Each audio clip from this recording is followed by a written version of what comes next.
ရောင်ကြီးသစ်ပင်လေပြင်မှအလင်းအင်ရှင်မြန်မာတောင်ဘက်ပိုင်းရှိလက်ပသာယာတော့ကမ်းရိုးတန်းမြို့လေးတွင်အောင်ဟင်းသည်ကမ်းခြေဆောင်တပ်ဖွဲ့ဝင်တစ်ဦးအဖြစ်တာဝန်ထမ်းဆောင်နေပါသည်သူသည်နေ့စဉ်နှင့်အမျှငြိမ်းချမ်းသောပင်လေပြင်ကြီးကိုကြည့်ရှုရင်းမိမိ၏မွေးရမည်ကိုအလွန်မြတ်နိုးသူဖြစ်သည်နေဝရိုး၏အချိန်တွင်ကမ်းခြေတိုင်းလမ်းလျှောက်နေသောအောင်ဟင်းသည်ရှေးဟောင်းပစ္စည်းတစ်ခုကဲ့သို့တောက်ပနေသောနေရောင်ကြီးကြောက်တုံးလေးတစ်ခုကိုသဲထစ်တွင်မမျှော်လင့်ပဲတွေ့ရှိခဲ့ပါသည်ရုတ်တရက်ငြိမ်းချမ်းနေသောပင်လေပြင်ကြီးသည်တုန်တုတ်ခြောက်ခြားဖွယ်စုပွက်လာခဲ့သည်မြို့သူမြို့သားများအားလုံးအံ့ဩထိတ်လန့်သွားကြသည်ပင်လေရင်နှက်ပိုင်းမှတောင်တစ်လုံးကဲ့သို့ကြီးမားလာသောပီလူကြီးမဟာတုံးဒီရေပြင်ကိုခွဲထွက်ကပေါ်ထွက်လာသည်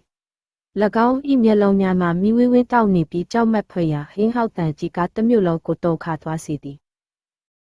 မဟာတုံးသည်မြို့ထဲသို့တိုက်ရကျန်းဝင်ရောက်လာပြီးအထက်မြင့်အဆောက်အအုံများကို၎င်း၏အေယာမလက်ကြီးများဖြင့်ဖျက်ဆီးပါတော့သည်လူများစွာသည်ထိတ်လန့်တကြားထွက်ပြေးနေကြရသည်အောင်ဟင်းသည်ကြောက်လန့်တာကြားမှုယူနေသောကလေးငယ်တစ်ဦးကိုမြင်သောအခါဘေးလွတ်ရာသို့အမြန်ပွေ့ချီကကဲတင်ခဲ့သည်သူ၏စိတ်ထဲတွင်မြို့ကလေးကိုကာကွယ်လိုသောတတ်တိများတဖွာဖွာပေါ်ပေါက်လာခဲ့သည်အောင်ဟင်းသည်ဘီလူကြီးရှိတွင်ရက်ကမိမိလက်ထဲမှနေရောင်ကြီးကြောက်တုံးကိုမြောက်လိုက်သည်ထိုအချိန်တွင်ကြောက်တုံးလေးမှဆူရှာတောက်ပသောရွှေရောင်အလင်းတန်းများထွက်ပေါ်လာပြီးအောင်ဟင်း၏တကိုယ်လုံးကိုတွားချုံသွားသည်ငါရဲ့မြေကိုကာကွယ်မယ်ဟုသူကကျေလောင်စွာအော်ဟစ်လိုက်သောအခါအောင်ဟင်းသည်လူသားအသွင်မှအလင်းရောင်စွမ်းအားရှိအေယာမဘီလူကြီးတစ်ပါးအဖြစ်သို့စတင်ပြောင်းလဲသွားပါတော့သည်အလင်းတန်းများပျောက်ကွယ်သွားခြင်းတွင်မြို့လယ်တိုက်အဆောက်အအုံများထက်မြင့်မားသောအလင်းနက်သားရောင်ကြီးသစ်ပေါ်ထွက်လာခဲ့သည်သူ၏ကိုယ်ထဲမှငွေရောင်ဖြင့်အနိယာရောရှက်နေပြီးရင်ဘတ်တွင်တောက်ပသောအလင်းဆက်ဝိုင်းတစ်ခုရှိနေသည်ရောင်ကြီးသစ်သည်မြို့ကိုဖျက်ဆီးနေသောမဟာတုံးကိုရဲဝံ့စွာရင်ဆိုင်ရန်အသင့်ပြင်လိုက်သည်မဟာတုံးသည်ဒေါသတကြီးဖြင့်ရောင်ကြီးသစ်ထံသို့ပြေးဝင်လာပြီး၎င်းဤတဲ့မကဲ့သို့လက်မောင်းကြီးများဖြင့်ရိုက်ပုတ်ရန်ကြိုးစားသည်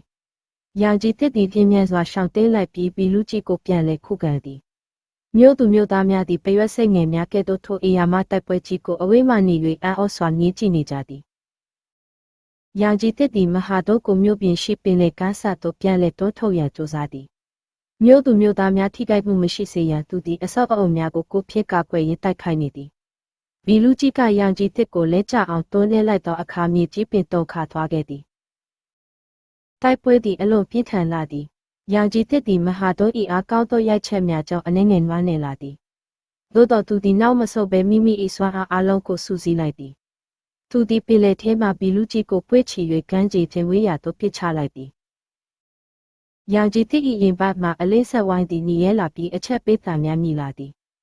သူ၏စွမ်းအားများကုန်ဆုံးတော်မူကိုသူသိလိုက်သည်ထိုအချိန်တွင်အဝေးမှမြို့သူမြို့သားများကရောင်ကြီးသစ်အားတင်းထပါငါတို့မြို့ကိုကယ်တင်ပေးပါဟုကျေလောင်စွာဟစ်အော်အားပေးကြသည်မြို့သူမြို့သားများထဲမှမခိုင်တဲ့ကလေးငယ်တို့သည်ဘေးကင်းရာမှနေ၍ရောင်ကြီးသစ်ကိုလက်ဖြင့်ရန်ကအားပေးနေကြသည်ထိုအားပေးသံများသည်ရောင်ကြီးသစ်အထွဲကြီးမားသောခွန်အားများဖြစ်လာခဲ့သည်သူသည်တုံရင်းနေသောခြေထောက်များဖြင့်ပြန်လည်မရပ်ဆောက်လိုက်သည်ရောင်ကြီးသစ်သည်သူ၏လက်တစ်ဖက်ကိုချက်ချီကပုံစံပြုလုပ်လိုက်သောအခါလက်မောင်းများမှပြင်းထန်သောအလင်းစွမ်းအင်တန်းကြီးတစ်ခုထွက်ပေါ်လာသည်ထိုအလင်းတန်းသည်မဟာတုံးကိုထိမှန်သွားပြီးဘီလူကြီးသည်အော်ဟစ်ကပင်လေရင်နှက်ပိုင်းအတွင်သို့ပြန်လည်နှိမ့်မြုပ်ပျောက်ကွယ်သွားပါတော့သည်မြို့ကလေးတွင်ငြိမ်းချမ်းမှုပြန်လည်ရရှိသွားပါပြီနေမင်းကြီးပြန်လည်ထွက်ပေါ်လာချိန်တွင်ရောင်ကြီးသစ်သည်ကောင်းကင်သို့ပြန်တက်ပျောက်ကွယ်သွားသည်အောင်ဟင်းသည်ကမ်းခြေတွင်ပြန်လည်နိုးထလာပြီးမိမိ၏လက်ထဲမှကြောက်တုံးလေးကိုကြည့်ကပြောလိုက်သည်